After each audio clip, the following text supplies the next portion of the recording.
For the first time in U.S. history, a Speaker of the House is voted out of office.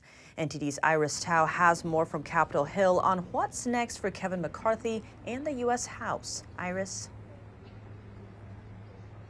Good evening to you, Tiff. So in a historic vote today, House Speaker Kevin McCarthy was ousted from his speakership position as 8 Republicans voted with all Democrats to remove him from that position. And that is shocking because it's the first time ever that happened in U.S. history. And it happened after Congressman Matt Gaetz, a Republican from Florida, filed a motion to vacate on Monday night.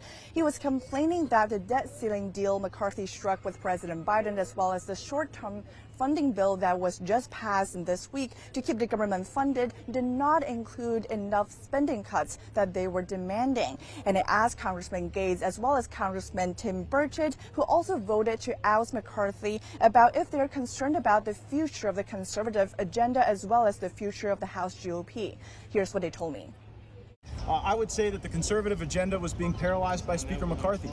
We hadn't even sent a subpoena to Hunter Biden. Our oversight was lackluster. Our spending priorities were misaligned. The best way to advance the conservative agenda is to move forward with a new speaker. I think the conservative agenda is strong as it's ever been. I mean, we just proved it right there. We've got runaway spending and we want to get control of it. And of course, now the biggest question is what's coming next. For now, Republican Congressman Patrick Mc'Henry, which is a close ally to McCarthy, who voted against ousting McCarthy, will serve as the temporary acting House Speaker. But next, there will need to be a new House Speaker election, just like the one that unfolded in January. And actually today, Democratic Congressman Jamie Raskin told me that he would actually like to get a Democratic congressman, and that is the Minority Leader Hakeem Jeffries, to be the next House Speaker. Here's what I asked him. Did you or your Democratic colleagues reach out to some moderate Republicans to raise the idea that maybe vote for Jeffries to become the Speaker? Yes, and I've already done that. I've spoken to a bunch of my Republican colleagues, and I said, if you're tired of the chaos and you're tired of the dysfunction and you're tired of the circus show, vote for Hakeem Jeffries. He's super well organized. Meanwhile, as McCarthy just lost his job, he remained defiant. And actually just this afternoon, right before he went into the House chamber for the votes, I asked him, would you try to stay and fight to get your gavel back? And he asked me back, do I not have it right now?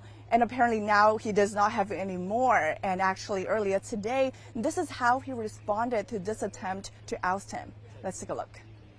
If you throw a speaker out that has 99% of their conference, that kept government open and paid the troops, I think we're in a really bad place for how we're going to run Congress. They're turning the floor over to the Democrats.